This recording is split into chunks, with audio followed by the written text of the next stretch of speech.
So we're going to do a basic editing demo. So I've found my image in Bridge. It is a raw image, so you can see it says .cr2. I'm going to double click this, and it will first open in Camera Raw. So in Camera Raw, we want to make sure that we are checking the profile correction under optics. You can see just a slight lens distortion happening here. So when we click this button, it's going to correct that.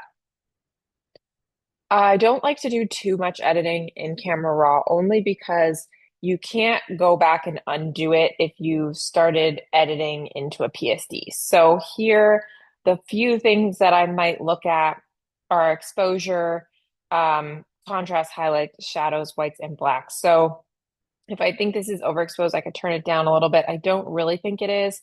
The highlights might be a little bit bright, so I could bring those down a bit if I want. But other than that, I'm just going to sort of leave it. If your image does feel very over or underexposed, this is a great place to fix the exposure. It's a lot easier to do it in Camera Raw than it is in Photoshop. You just have a little bit more fine tuning and control. So this is a great place to change your exposure if need be, but I wouldn't do too much more editing besides that. So when you're ready to bring the image into Photoshop, you're just going to hit open. Okay. So first things first, I am going to do my color correcting. So under the adjustments panel, I'm going to go into levels. And here you can see that I have my RGB levels, and I'm going to go through each one of them individually. So I'm going to start with red, and I'm holding down the Option key on my keyboard and then clicking on this slider on the left. What I want to do is start sliding it towards the center until I see some black. Now I can see a little bit of black there on the right side. If you keep going, you see more black. But we don't want to do that much because that's going to drastically reduce the red. We just want to do just enough that we're color correcting. So I'm going to bring it about there. Then I'm going to do it on the other side. I'm going to hold down Option. I'm going to look for a little bit of red coming in. That's too much. You can see if I bring the slider this way, it's going to make it far more red. I don't want that. I just want the teeniest bit of red. And then I'm going to keep going, and I'm going to do that on each of my color channels. So I'm going to do it with green.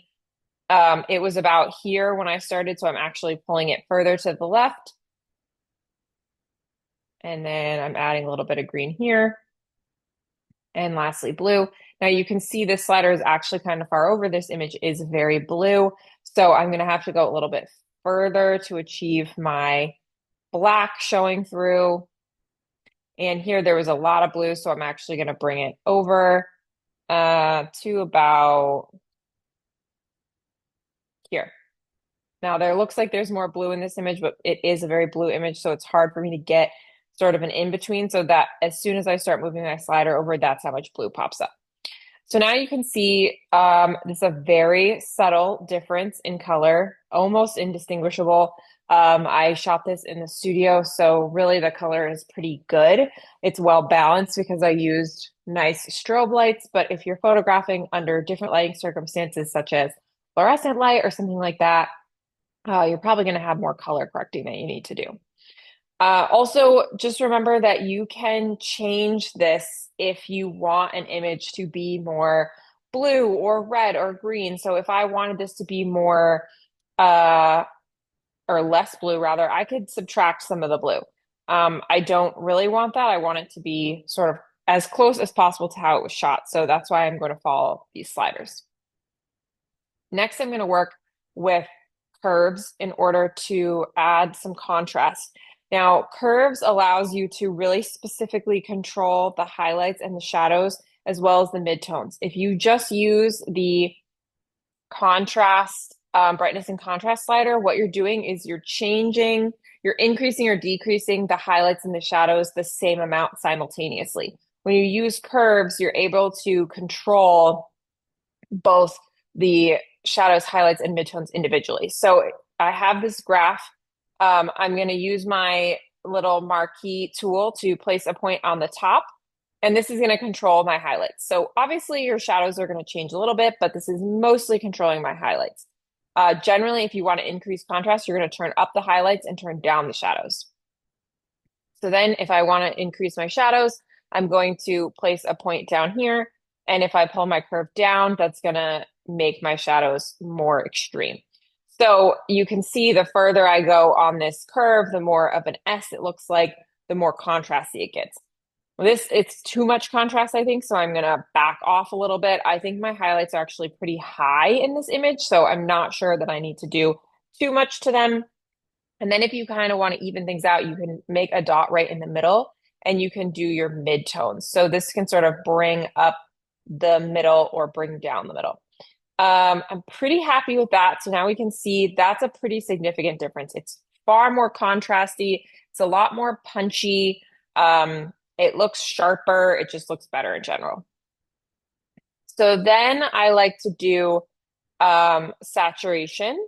I personally like my images to be very saturated.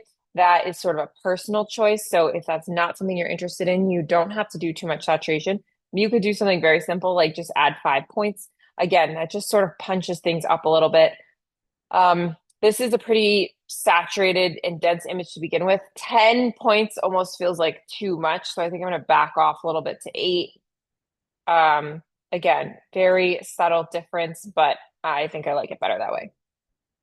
So now once you've got your image to the point that you like it, you feel like you're done editing, you've increased the contrast, you've added saturation, you've color corrected, and you're pretty much done with this photo. Maybe you're ready to print it or you want to export it as a JPEG so you can put it on your website. There's one last step you can do, which is to add some sharpening. There's a lot of different ways to add sharpening. I use the high pass filter because that allows you to undo the sharpening if you want. We're not changing the initial image. And I like to do it this way because I have a lot of control over it, and I can always undo it easily. So first I need to copy my background layer, which normally I do in the beginning. I just forgot. But to do that, I just click on the background layer and I hit Command J, and that basically does copy and paste. So now I'm going to click the background layer, hold down Shift, and click my top layer, which is hue saturation, and I'm going to hit Command J again. So now I've made a copy of all of my edits. Now I want to flatten these. So making all those layers into one, I'm going to click Command E, and that's going to flatten my layers. So now if I turn these off, you can see this is my original, and then this is my one layer that's been flattened that has all of my edits in it. These I can turn back on. It doesn't really matter though, because this layer is on top. Now this is the layer that I'm going to add my sharpening to. So I'm going to click Command J one more time. And then right here on the blending modes menu, I'm going to change that top layer to overlay. And then I'm going to go up to filter, other, high pass. And now this is where you're going to be able to add your sharpening. This is subtle, but it really does a good job of sharpening your image. You really don't need to go that high. This is too much. 5, 10, like anything above probably a 2 or 3 range is way too much. This looks horrible. It looks over sharpened. It's kind of crunchy. It's just ugly. And the second I see this image, the only thing I'm going to think about is that filter, and we don't want that. So for this, I'm gonna maybe just split the difference and go with 2.5. Now, again, this is really subtle, right? Like you might not think that much has happened, but if I zoom in on my image and then I turn off the high pass filter, so this is without the sharpening filter, and this is without, and with. So I've increased the contrast of my pixels just enough to create more sharpness. Now your image is done and you can save it, or actually you should have saved it a long time ago, but as you're editing, you should save it as a Photoshop document. And I've already edited this one, so I'm going to say copy because this is the second. Hit save.